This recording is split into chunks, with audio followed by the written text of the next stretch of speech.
I understand it's your birthday today. Yes, it is. Happy birthday. So how does it feel just generally getting older? It's it's a good feeling. I'm really happy. I'm really pleased to have made it this far. My family friend Lucas Stein just turned 47. How's his sleep?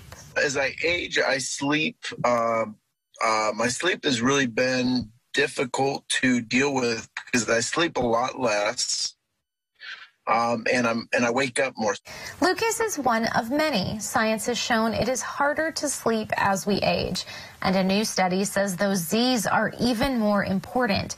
5 hours or less of sleep could put you at risk for chronic illness, and that risk just goes up as you age. A recent UK study looked at 8,000 50-year-old civil servants with no chronic disease and then followed up with them at their doctor's appointments over the next 25 years. The findings, 50-year-olds who slept 5 hours or less a night had a 30% higher risk of developing multiple chronic diseases over time than those who slept at least 7 hours a night.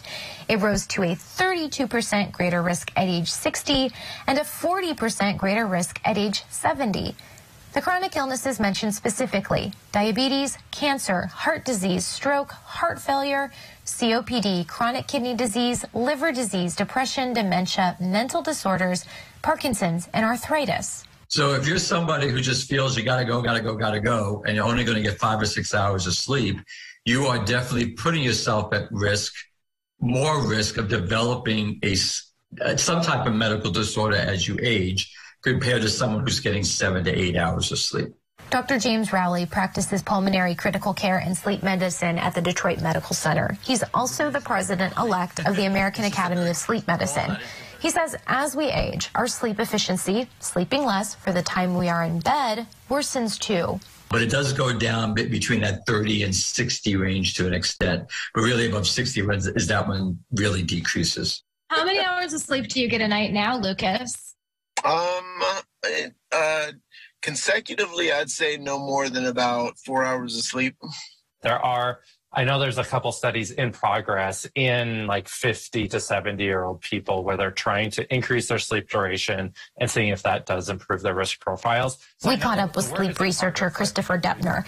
We first met him in 2019 in Boulder, Colorado, where he showed me how sleep studies worked. He had discovered catching up on sleep did not help metabolic health. Although people sort of reported feeling better after the weekend, so like their alertness was better and they felt more sort of recovered from that sleep loss, their actual metabolic health markers were not improved. But metabolic health is still a pretty narrowly defined measure of overall health, and Deppner still believes more sleep is better.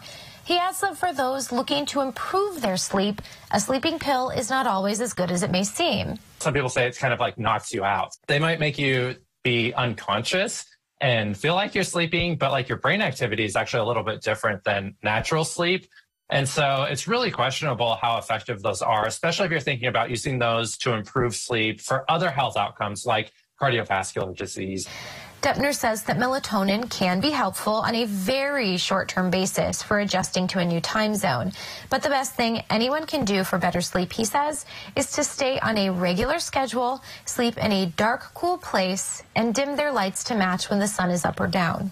One quick way to do that? We took people camping, and they had only exposure to sunlight while we were camping or campfire. That was it. So there were no electronic devices, so no artificial light at all. And we were like out in the Rocky Mountains in the middle of nowhere, so there was no like light pollution or anything like that. And so what we did see is that even just a weekend of camping can adjust your circadian clock by several hours. Good news for our friend Lucas. He loves to camp.